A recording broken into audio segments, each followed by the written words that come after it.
Avez-vous déjà ressenti une présence invisible qui vous soutient dans les moments difficiles? C'est le thème de cette vidéo, comment se connecter à vos guides de lumière et aux anges qui vous entourent. Car oui, vous avez une équipe de lumière pour vous accompagner dans chaque moment difficile, mais aussi dans chaque réussite, réalisation que vous souhaitez avoir. Et oui, ça s'apprend. Bienvenue dans cette vidéo, mon nom c'est Nadège Godard et vous pouvez le voir déjà comme une promesse puisque God signifie Dieu en anglais et art, eh bien je suis quelqu'un de très très artistique. Voilà, donc pourquoi se connecter aux guides de lumière et aux anges et apprendre à le faire, parce que c'est ça le défi?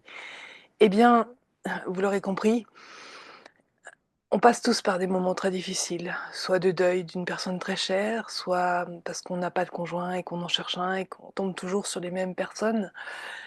C'est pas mon vécu, mais c'est le vécu d'une de mes accompagnées et on se demande pourquoi moi, et cetera. Eh bien, la réponse est dans les blessures que l'on porte, bien sûr, évidemment.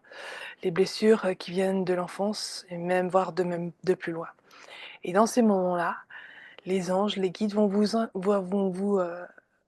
en fait, vous emmener vers la plus belle version de vous-même, la plus belle version de qui vous êtes vraiment. Car c'est là l'objectif en fait de toute la vie, c'est d'aller vers de vibrer qui vous êtes et ce que vous voulez être au quotidien. Comme ce que je fais, aujourd'hui, maintenant, à vous parler des anges et des guides. Alors oui, je suis légitime et je vais vous en parler plus, loin. À quoi servent-ils? C'est pas en fait, c'est pas une question d'utilité. Ils sont là pour vous faire voir la petite lueur quand vous êtes dans des périodes très, très sombres.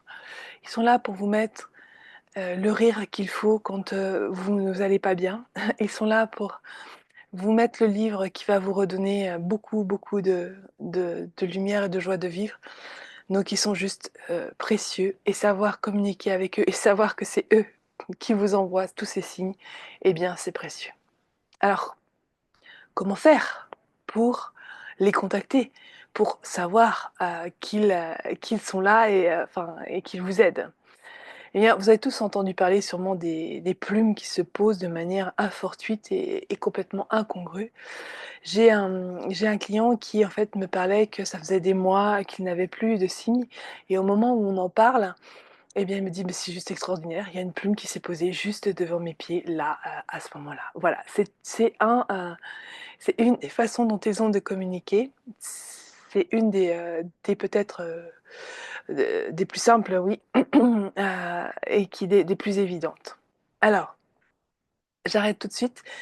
Vous n'avez pas besoin de croire aux anges et aux guides pour voir des messages, parce que techniquement, je pense que c'est en fait la part la plus subtile, la plus élevée de notre être qui nous parle, que les anges, les guides sont juste des énergies et une énergie qui nous correspondent, donc il n'y a pas besoin d'être religieux, il n'y a pas besoin de croire dans une religion pour, essayer se connecter aux guides et aux anges et ça, c'est quelque chose que je tiens à dire. Moi, je viens en fait d'une famille qui est,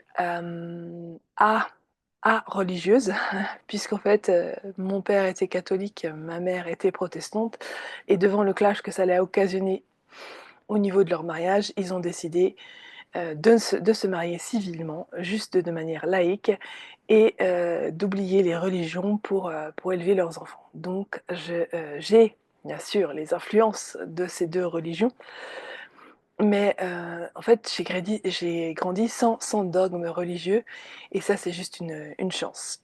Tout ça pour vous dire qu'en fait, vous n'avez pas besoin de croire à une religion ou une autre pour commencer à vous dire que la problématique des anges et des guides existent et sont là et vous accompagnent au quotidien. Alors pourquoi faire?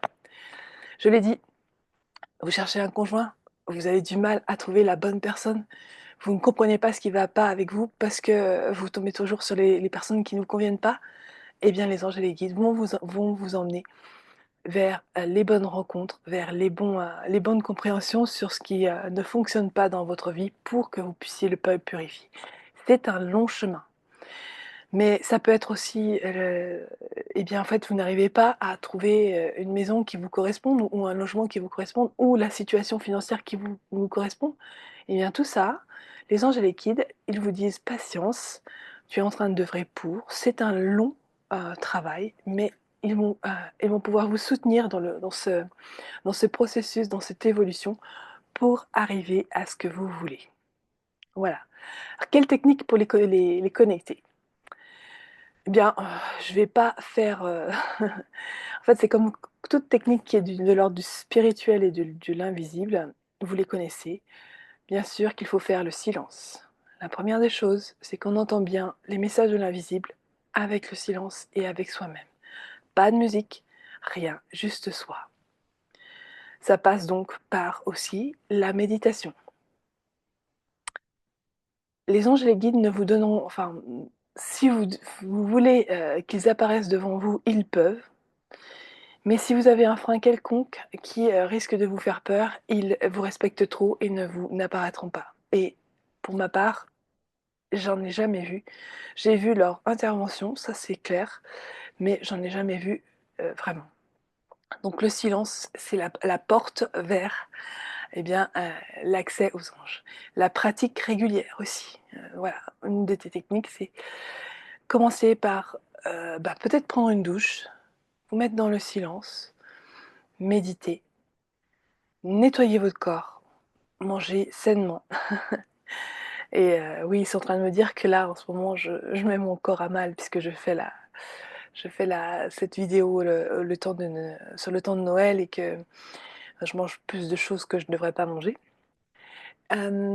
Donc on l'entend moins quand le corps est pollué et de choses qui interagissent. Donc voilà, prenez soin de votre corps au niveau alimentaire, au niveau sport, au niveau tout ce qu'il faut et pratiquer. Même jour, même heure, même condition. Vous pouvez avoir un objet de transition comme un enfant a un doudou. Eh bien, vous pouvez avoir un objet de transition. Ça peut être ça peut être une bougie, ça peut être un châle, ça peut être un chapeau. Alors, j'étais en train de vous expliquer comment communiquer avec vos anges et vos guides. Et je reprends, en fait, vous pouvez donc passer par le silence et la méditation. Vous pouvez aussi, donc, faites attention à votre alimentation. Faites attention aussi à à pratiquer tous les jours, voilà, toujours, tous les jours, même moment, avec les mêmes circonstances, au même endroit. Vous pouvez aussi mettre, en fait, par la pensée, par la visualisation, donc c'est aussi une façon, un tube de lumière. C'est vrai qu'un tube de lumière qui vous entoure. Vous ne demandez pas de forcément de. Si vous pouvez demander en fait de connecter avec les anges et les guides à ce moment-là, mais n'attendez rien en fait. Voilà, faites-le tous les jours, au même endroit, au même moment, et un jour vous allez voir, plus ou moins proche, j'en sais rien où vous êtes sur votre chemin spirituel, et ils veulent aussi voir votre persévérance et votre ténacité. Donc faites-le vraiment même jour, même endroit. Bien sûr qu'il faut être au calme, et vous verrez qu'en fait vous aurez forcément un message, des signes, etc. Tenez un journal aussi de tout ce que vous pensez qui vient des anges. Tenir un journal comme les rêves, ça va vous apprendre. Enfin, vous apprendrez la pratique en fait de la connexion avec les anges et les guides. Alors moi, comment je me situe? Eh bien, oui, ça fait 30 ans que je pratique la communication avec les anges et les guides. Donc d'abord les anges. J'ai commencé avec un cours de yoga en fait, où j'ai découvert donc je vous ai parlé de mon éducation euh, liée à une religion, mais en fait, j'ai très vite compris que la question de la mort était centrale et donc j'ai beaucoup lu des gens comme le docteur Murphy et d'autres sur la question de la mort et je me disais mais pourquoi les gens ils ne se réveillent pas et comprennent pas que la mort n'existe pas. Après, j'ai eu des expériences qui m'ont montré que normal, on n'aime pas toucher ce sujet, on n'aime pas. Et je ferai une vidéo par rapport à ça. Euh, voilà, parce qu'en fait, bien sûr, quand j'ai été prête de frôler la mort, et je l'ai frôlée plusieurs fois, on va dire, eh bien, j'ai compris pourquoi en fait les gens ne regardaient pas cet aspect-là de la vie, parce qu'en fait, ça, on n'a pas envie de retourner de l'autre côté. En fait, notre âme a envie de reconnecter de l'autre côté, mais on aime notre vie et c'est très bien comme ça, parce que c'est voulu ainsi. Comme ça, on peut faire le chemin de ce côté-là. Et donc, en fait, je vous disais que j'ai connecté avec la spiritualité, puisque se pose la question de si la mort existe ou pas, c'est forcément connecté avec la spiritualité et on se pose plein de questions. Et je me suis posé plein de questions. Et ça, depuis mon adolescence, voire mon enfance, puisque je croyais déjà à la magie en mon enfance, et que j'ai été très déçue quand j'ai compris que ça n'existait pas, que le Père Noël, par exemple, n'existait pas, ou d'autres choses magiques auxquelles je croyais n'existaient pas. Donc, mon processus avec la spiritualité, il dure depuis toujours. Mais le contact avec les anges, donc c'est vraiment fait à un tournant de ma vie, j'avais 18 ans. Donc c'est le moment où j'ai eu mon bac et il s'est passé plein de choses dans cette année-là. Mais surtout, j'ai une personne qui était ma tante de cœur qui a eu un cancer du sein et donc elle a été confrontée à la question de la mort et moi de sa mort. Et nous sommes allés toutes les deux, parce qu'on était très proches, donc à un cours de yoga. Et ce professeur de yoga nous a parlé des anges. Et je me disais, mais elle est complètement allumée. Mais elle avait l'air d'y croire tellement que je me suis dit, et si ça existait? Et si ça existait? Alors j'ai commencé le processus de connexion avec les anges. Et ils ont fait des miracles. D'ailleurs, j'en parle donc, mon adolescence, ma fin d'adolescence et la vie avec mes parents était très compliquée. Sur le plan moral, pas sur le plan matériel ni physique. C'était très compliqué. En fait, en gros, je les haïssais. En fait, je ne les supportais plus. Un processus normal peut-être pour une adolescence, mais c'était quand même un peu plus, c'était quand même violent. Et pourtant, j'en dépendais financièrement, etc. Je dépendais d'eux. Donc, j'ai demandé aux anges de me trouver un endroit où je ferais exactement les études que je voulais, je rêvais de faire et je voulais aller dans l'art, hein, en venant d'un bac scientifique, donc ça c'est pas commun. Je rêvais d'aller dans l'art et en fait, et puis de m'éloigner de ces problèmes de tension parce qu'il y avait vraiment des problèmes énormes de tension dans cet environnement familial. Et vous savez quoi? Ouais, ça c'est juste magique. À peu près un an après mon bac, parce que j'ai été à l'université de Genève en histoire de l'art. Eh bien, à peu près un an après mon bac, j'ai découvert une école qui formait en architecture intérieure. Devinez quoi? À Angers. J'ai conscientisé ça dans le train qui m'emmenait en septembre, fin septembre, dans, dans cette université, aux Beaux-Arts d'Angers. Voilà. Et j'ai compris le message, évidemment, puisque Angers, c'est la ville des anges, et bien sûr, et ça restera la ville des anges. Et j'y suis allée récemment pour voir quelque chose, et elle est magnifique, cette ville. Enfin, voilà, c'est pas parce que j'y ai passé mes études, elle est magnifique. Ouais, bref. Donc voilà le premier petit clin d'œil autour des anges. Un autre que je pourrais vous dire, eh bien, je pense que je vais faire des capsules parce qu'en fait, sinon, si je vous raconte ma vie, ce serait beaucoup trop long. En fait, j'ai tout demandé et j'ai tout eu en fait, jusqu'à mon métier de professeur d'art plastique. Il faut savoir que j'ai vécu un crash au niveau de ma société en art, mais j'étais pas destinée à faire ça. Et quand c'est pas notre chemin, on a beau demander aux anges, ça fonctionne pas. Voilà. Donc oui, j'ai subi une faillite. Alors c'était pas énorme parce que mon entreprise était toute petite, etc. Mais moi je l'ai vécu très très très mal et puis financièrement c'était très compliqué. Donc j'ai demandé là-haut une solution pérenne et j'ai commencé par être suppléante en primaire. Donc j'ai beaucoup aimé enseigner à des élèves de primaire, c'est vrai. Les enfants c'est quelque chose qui me plaît. Mais il me manquait le côté artistique que j'avais donc bossé pendant 5 ans aux Beaux-Arts. Et ben, j'ai dit, bon, ok, je veux bien faire ce métier-là de professeur, mais je veux que ça soit dans l'art. Et donc je me suis lancée dans les concours. Alors, il faut savoir que j'avais beaucoup de pratiques et que donc cette pratique a facilité mon admissibilité. Donc, parce qu'il y a deux parties dans le concours. Il y a une phase de présélection, on va dire, et j'ai aucun problème avec tout ce qui est créativité. D'ailleurs, là, je suis en train de faire, je vais créer une chaîne. Je suis en train de faire une chaîne, une petite création. Donc, ça, c'est mon plaisir. Ça sera ma deuxième chaîne sur la créativité. Euh, et donc, eh bien, je me suis dit, je vais tenter le, euh, pro- le, le concours de professeur d'art plastique, puisque je me sentais très proche des arts plastiques, mais j'avais oublié beaucoup de choses. Donc je me suis, donc j'ai passé la première phase d'admissibilité la première fois. Je me suis crachée à l'admission, puisque en fait, je n'avais aucune base pour comprendre comment faire pour les choses.